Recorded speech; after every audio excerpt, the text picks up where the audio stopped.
you already the best running back in the world. I think you're the best player in the world. One step at a time. That's my first 200. That's my first 200. You got three? Hey, we broke the record. We broke the record. We broke Shady record. Hey, here we go.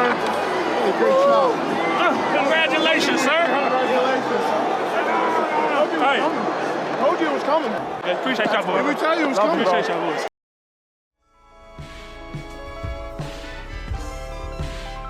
Let me talk my shit again. What it do? This is the Talk My Shit Again podcast. I'm the humbly hostile host, Cassius Cliff.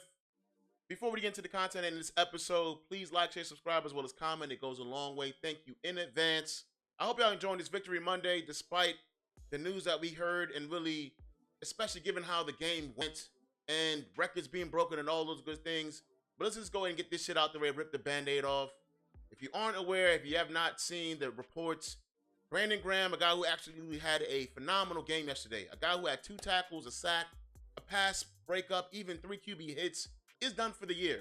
And having Bryce Huff already on IR, Josh Huff getting banged up yesterday, that shit don't feel good. Honestly, really and truly, because we was up against it yesterday. We knew the Rams, though they're a 5-5 team and now 5-6, as I predicted, they were not going to be an easy out, despite their home field being taken over time and time again, and we've done it our damn selves. We knew it was not going to be an easy win, at least early on in the game. I mean, this is what we was going up against. We was going up against a good quarterback, if not, borderline great quarterback, great receiving core with 2 studs, Puka Nacua and Cooper Kupp, but as well as the refs. I mean, I'm not one to complain about the refs often or at all, really and truly, because the players, if you're that good, if the team is that well coached, you can win, you can go past that, you can get past that, no problem. But the fact that they flagged a guy that has not played 1 snap all season, this goes to show these boys was working, and they was working hard. And I'm talking about the refs. The check definitely cleared, and they was on their job. And despite all that, it didn't matter. We done took over that trap before, and yesterday was no different. SoFi belongs to us. Make no mistake about that. Along with the hearts and really the aspirations of all the Rams fans, as well as their players, y'all belong to us now. But moving on, and really highlighting an Eagles legend who will be sorely missed for the rest of this season, and a guy is one of my favorite Eagles players, not only because of the play and the long-ass career he's had in Philly, never played anywhere else, Super Bowl winner, great. I mean, he's the one that actually capped off the Super Bowl win against the Patriots in 2017. This is a heartbreaker because the guy is our best edge rusher. He's older than me. Like, I'm damn near halfway to 40. He's older than I am and still playing at this level. Had a great day yesterday. Again, he had 1 sack, 2 tackles, 2 tackle for losses, and no longer going to be on the field. That hurts because having a great year, at least a great second half of the year, and it's over just like that.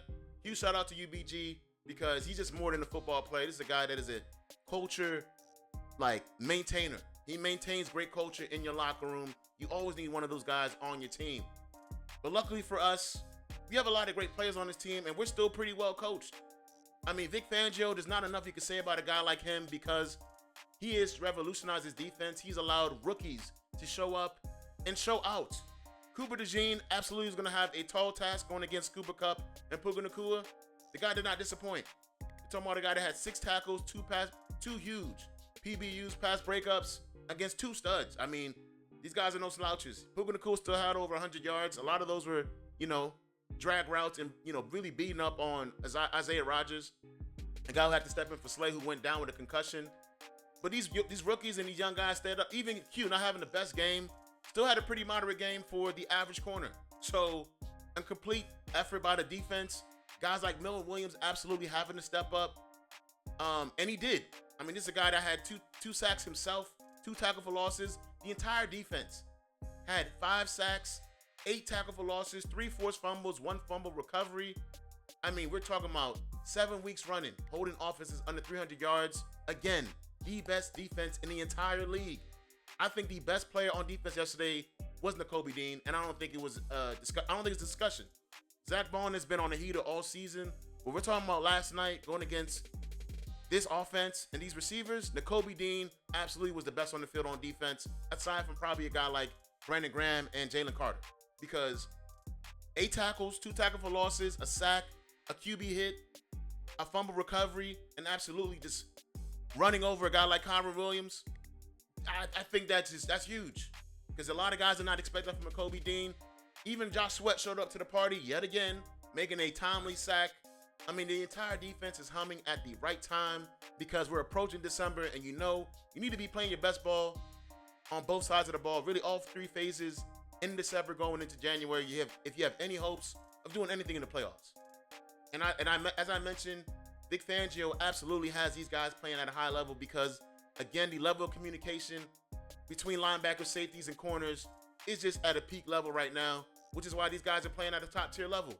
Again, I mentioned Isaiah Rodgers did not have a great game, but forcing a timely forced fumble on that first drive absolutely, put a battery in the defense's back and allowed us to remind everybody they can move the ball early, but this is a 4-quarter game, and when it comes to that second half, you're not going to be able to hang with us because not only is the defense going to buckle down, the offense is going to join the party.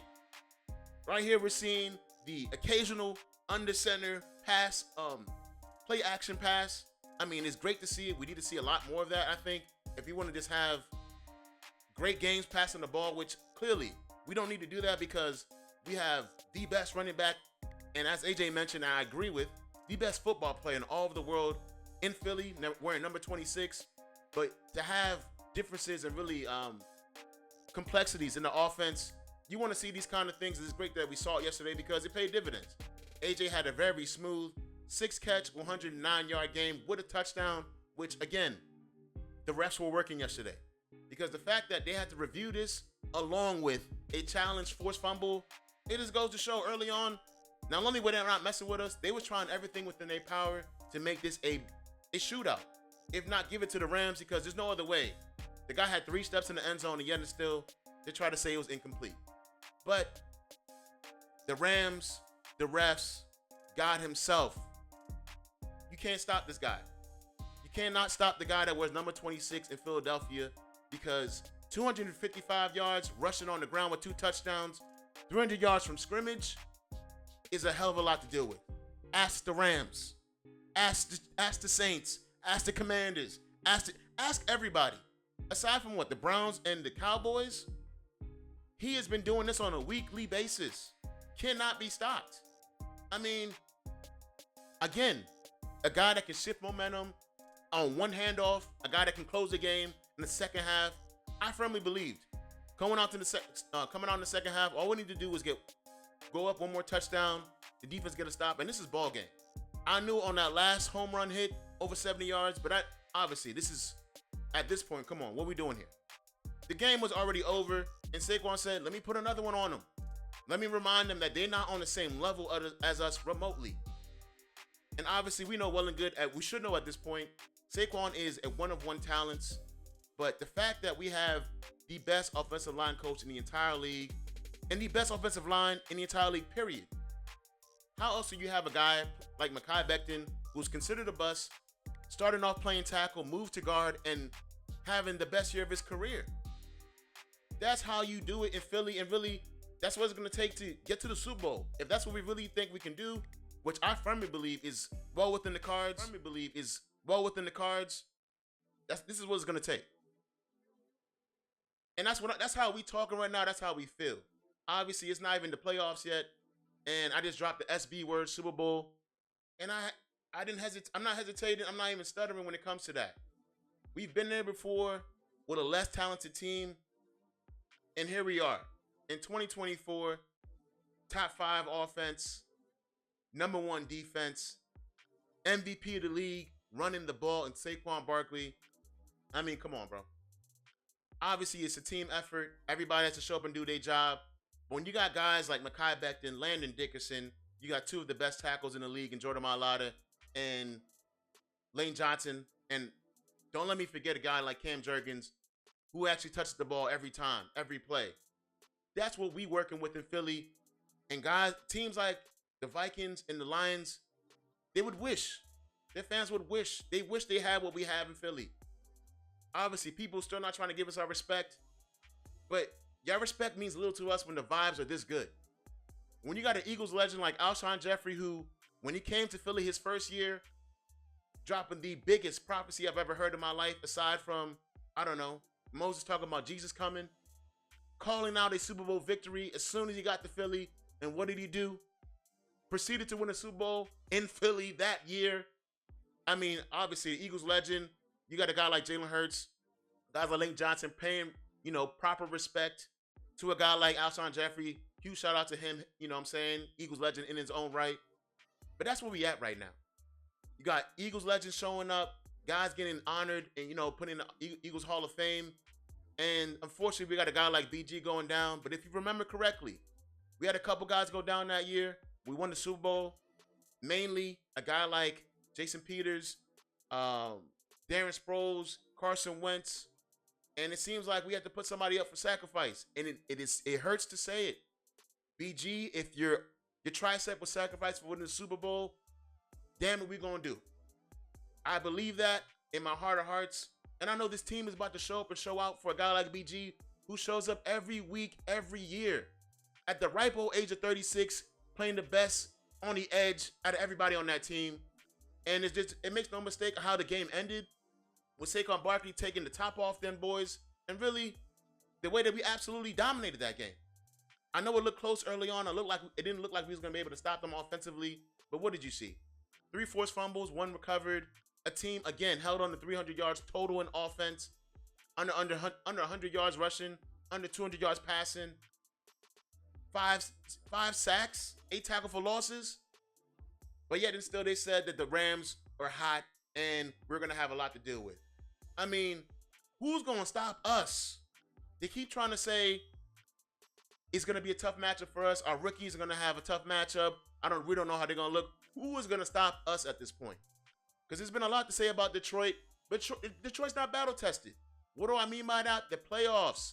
This is a franchise that has never been to the Super Bowl. We were in the Super Bowl not even 5 years ago.